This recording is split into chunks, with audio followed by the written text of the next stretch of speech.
members of our Congress, you will always have, within our government, those that are above the law.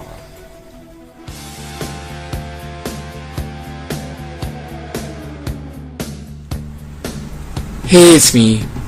You know, in the last chat, I was talking about how Bruce Orr is still at the DOJ, that he must be involved in even more stuff that we don't know about.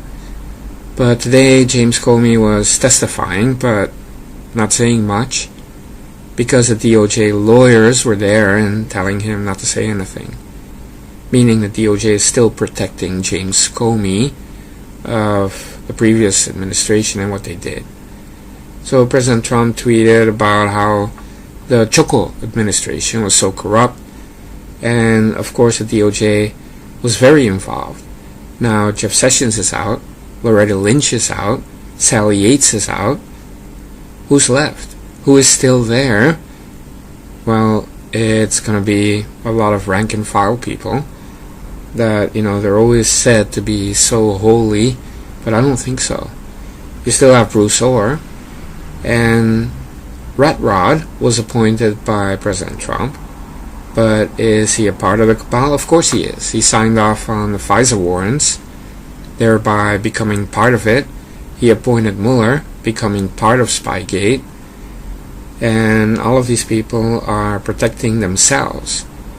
So what we're saying here is that the Clintons and Choco and Valerie Jarrett, the Iranian gargoyle, corrupted the DOJ to such an extent that the DOJ in the executive branch of the current government and a sitting president, President Donald J. Trump, do not have active control of a whole department, and it's the Department of Justice. Now, you know about the secret fund that the DOJ had during the Choco years to give out all this money to, these socialist activist groups. But you also know about the DOJ protecting Choco, and you know about Eric Holder and the IRS scandal, Fast and Furious. But guess how much other stuff they have been involved in. You know that Loretta Lynch, James Comey, Robert Mueller, Eric Holder, and Choco, and the Clintons were all involved in Uranium One. And to a small extent, Rat Rosenstein and Steiner was also involved in Uranium One. But I will tell you that it cannot be that the DOJ is just protecting itself because of any possible links to Uranium One. It could be that the Spygate story was even more deep than what we know. And what we know is that it was pretty deep. We're talking about collaborating with MI6 and the Australians, and of course the Russians via the Trump dossier, and Chris Steele, a FISA court. And you have the collusion of the media with the DOJ and the FBI, all the leaks, and you had planted spies in the Trump campaign, and that went on even in 2015, not in the summer of 2016 as they claim. But what else did they do? Think about it. What else did they do? And so we know about the Trump Tower meeting, that fake meeting set up with the Russian lawyer, also set up by the law firm that all these Democrats and the FBI are working with, at the heart of the whole Trump dossier story. But you also know that there must be something that is not yet discovered, something that they're all hiding, and they're scared that it's going to come out. And I'm saying maybe it's not something that happened during the Choco years, and I'm talking about years ago, the uranium deal. I am starting to suspect that Choco, Valerie Jarrett, Hillary and Bill Clinton were intimately involved in Spygate. Now, of course, we know they were involved, and maybe they were in a meeting, but I'm talking about seriously involved, like in micromanaging it. And there was this one conversation that Peter Strzok had with his girlfriend, Lisa Page. And it was about Choco calling in, and he wanted to know everything. Now, what is that, right? I mean, isn't that something that should be leading to a hearing, and Choco has to explain all of that? How about that person that I suspect is John Brennan also calling in to check everything, micromanaging everything? So you're talking about Choco and John Brennan calling in to check everything. And then, of course, you have the possible link to Hillary and Bill Clinton. And I'm saying that because it's very obvious that with the email investigation that there was some collusion. You had Andrew McCabe getting $600,000 for his wife, and that automatically means there was some communication and some kind of a deal made to make this investigation go away. So what we're left with is that even now, almost 2019, we have a DOJ that is completely corrupt. Can you get a new AG and everything will change? I don't think so. Because whoever comes in, you still have so many people around you, and they're all hiding something, and they're going to stick together. And so whichever AG comes in, I mean, you're going to have Bill Barr come in like a bulldog, and he's going to have to purge a lot of people. I mean, there is no other way. And he's going to have to create a task force to weed out this corruption. Because this IG, Horowitz, is not doing anything. He's part of the fixing it. The IRS scandal, he blamed everybody except for Choco and Holder. I mean, what is that? That's insane. So Horowitz is part of the problem. And so it really becomes very clear that they're not only protecting the Clintons and Choco, they're also protecting themselves, as they have been intimately involved, even more than we know. And a lot of people working there still were involved. All those people that were fired were also involved. But we're talking about a lot of, let's say, another Bruce Orr, another Peter Strzok, and they're still at the DOJ, those kind of people. And we don't know who they are yet. We don't know what they did yet, but we will. It's going to take time. But it's almost 2019. For 2 years now, President Trump was given a corrupted DOJ and FBI by Choco. I mean, these people, Choco and the people around him, and the Clintons, they completely corrupted the DOJ and the FBI. Now, you're looking at Christopher Wray. He was selected by Rat Rosenstein and Steiner. So I just cannot trust the guy. You know, I think it's just all part of a cabal. And just to make it sound even worse, Chris Wray was working for Sally Yates for like a decade. And so these people are all inbreds, but there is something out there. And is it that they were even more involved in Spygate, as we found out? I mean, we're talking about, you know, really doing something like Watergate, you know, like a break-in and illegal wiretapping that is not even via FISA warrant, or that is not even authorized. What did they do? I really want to know. And President Trump really wants to know.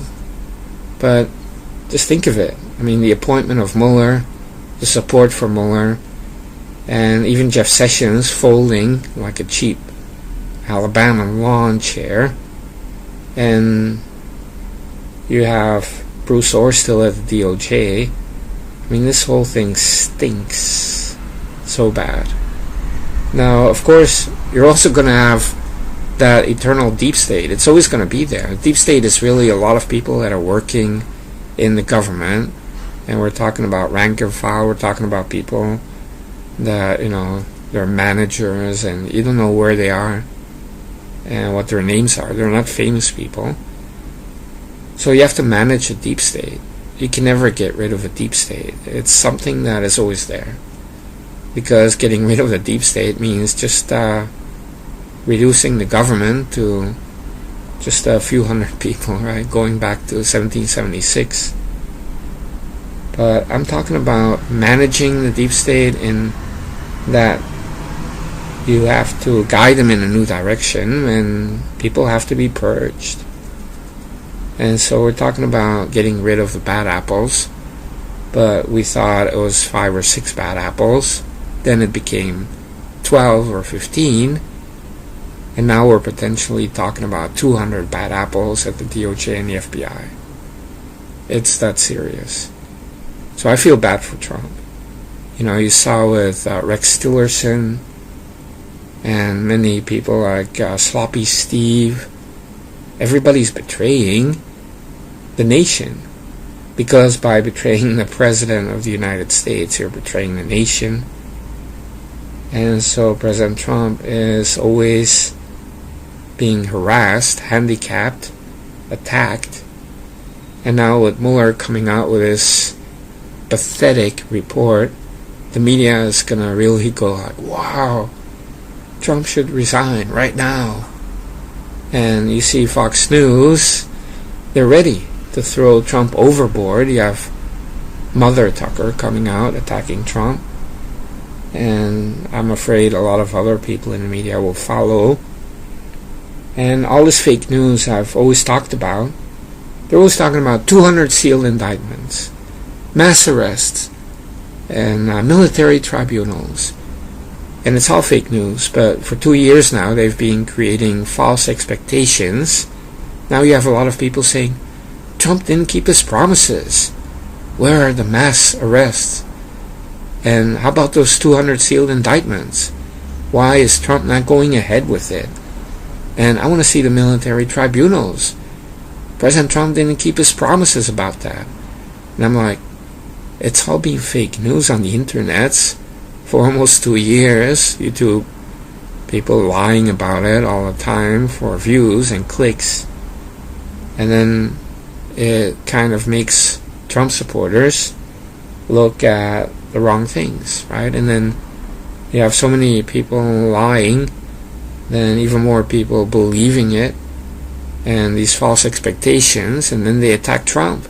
I mean, that was the purpose. A PSYOP like QAnon, or the InfoWars, what they did, Coulter, and all of that. I mean, we're talking about less than 2 years. We even have Rush Limbaugh saying, well, President Trump didn't keep his promises with the wall. Well, nobody says you come in, you build a wall. First of all, you need all the money from Congress. You have tax cuts, you have trade pacts, you have so much going on.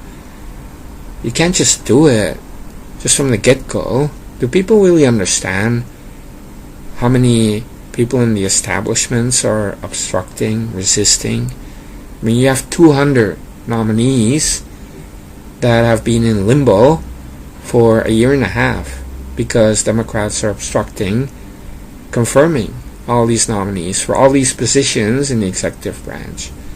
And Tranny Coulter is getting lots of people to whine and complain about a wall. Nobody said it was going to be built within a year and a half. I mean, that's idiotic. But it's another scheme by these secret never-Trumpers like Coulter and Mother Tucker, and sadly Rush Limbaugh is repeating it, to create all these false expectations.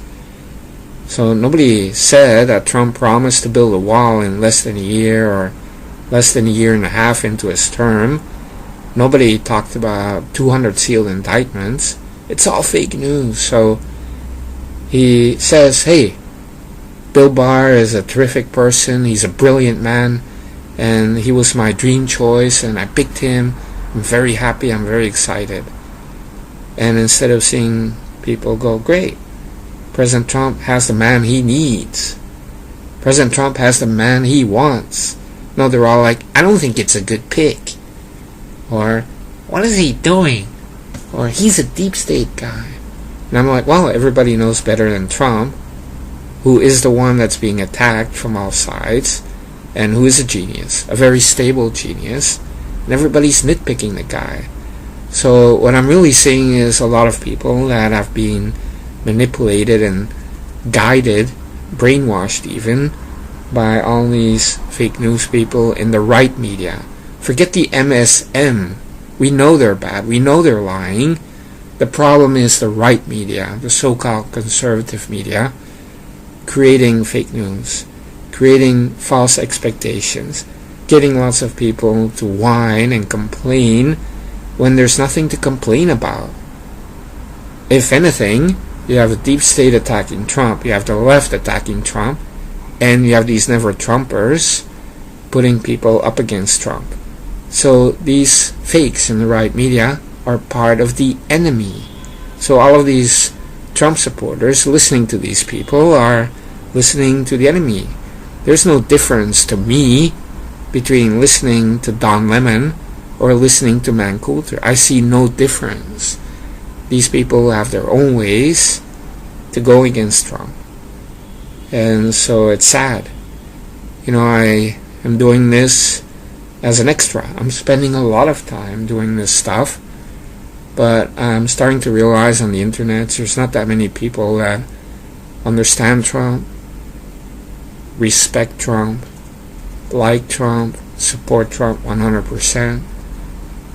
We're the few. And it's hard to be a pioneer like President Trump going against all the establishments, including the media on the right. It's also an establishment. And you can see Fox News is becoming CNN, but people still watch it. People still watch Mother Tucker. People still buy Man Coulter's books. How about Trump? He's the one making the changes, so all of these people are more happy to support somebody like Man Coulter or Bourbon Bannon or Trey Gowdy than President Trump. And so I don't know if it's just an internet thing, but it's disheartening. And if it's going to be that way, look, YouTube is already shadow banning me and making it hard to get any views. And I understand that many people watch many different things on the internet, right? Get a wide variety of opinions or whatnot. But it's really scary and disheartening for me to see that after all the slamming they did of Trump, even saying that he was under house arrest or that he has dementia, that's more than a year ago, people will still keep on watching these people. Or somebody says F Trump and F his family, people will still watch the InfoWars. I just don't get that. I mean, how can you be so wrong about historic events? Why would you have an allegiance to a media person rather than a once-in-a-lifetime president and even once-in-a-century president like Donald J. Trump? I mean, I just don't get it. And when you see what this guy is up against, he's like the lone lion. And so, yeah, I really lost touch with a lot of people because I just don't get it. I mean, maybe they see Trump as a puppet or a tool just to win so that they can get back at the left and feel good or whatnot, but they see Trump as a tool, not as a historic, once-in-a-lifetime, once-in-a-century president who's making a historic change. And, again, maybe it's just the internet. I don't know. I do know that some of you out there understand exactly what I'm talking about. Most other people, you're watching CNN. Be honest. You know it's fake news. You still watch it. You still watch MSNBC.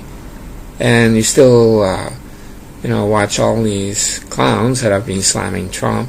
Maybe it's entertaining.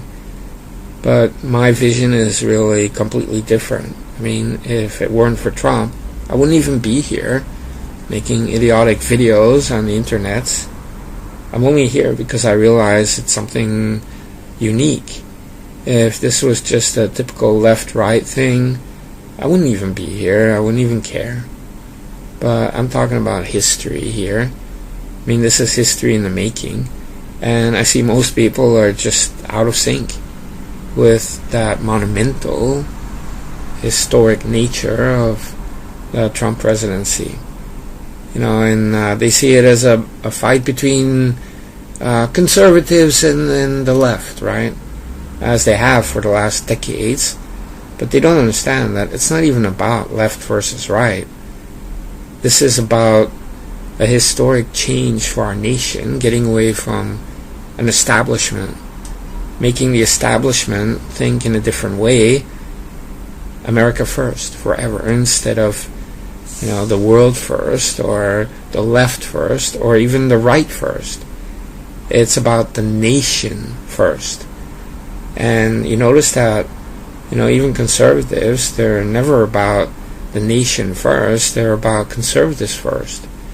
So if Trump wins, they're happy because the left loses, and then they feel conservatives win. Every time I expose people in the right media, I see a lot of comments, yeah, the MSM, they suck. Yeah, CNN sucks. And they just kind of completely ignore that I'm talking about charlatans and fakes in the right media. And that's how we get fooled.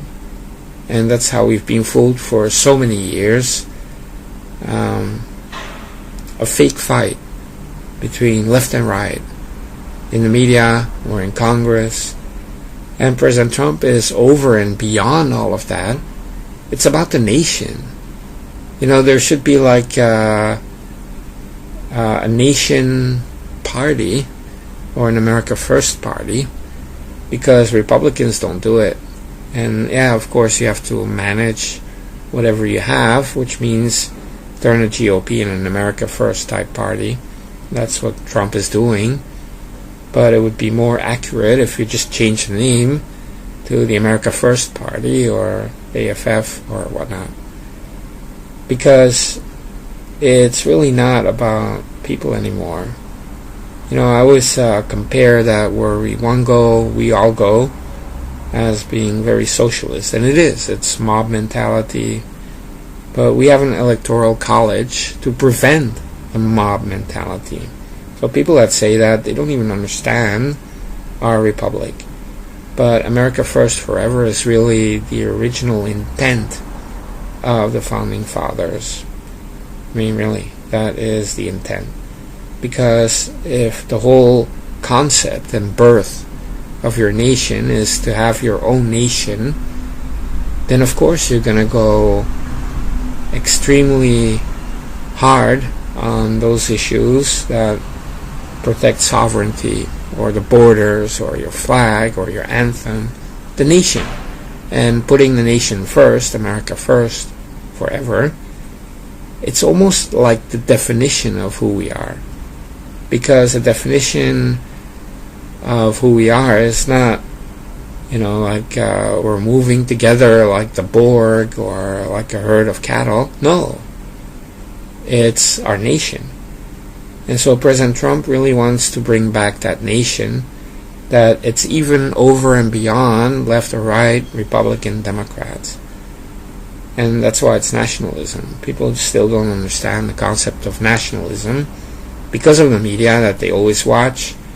They see it as something like white supremacy, or something connected to race, or something that is conservative. No, it's over and beyond all of that. It's where you don't think of anything but putting the nation first. That the flow chart is always, the first question is, does this benefit the nation? Yes or no? And that is a discussion in itself, but that is the first question, right? So with conservatives, the first question would be, does this help conservatism? Does this help the right? And on the left, of course, it will be, does this help being progressive or whatnot? And what I'm saying is, the first question is, does this benefit the nation, yes or no? And so there's not an immediate check on, is this conservative? Is this liberal? No, it's about the nation first. So I'm pretty sick of talking about all these charlatans, fakes, or people that don't get it. I'm very frustrated because I wish I could do more, even here on YouTube, but I cannot come out with fake news or make up stories.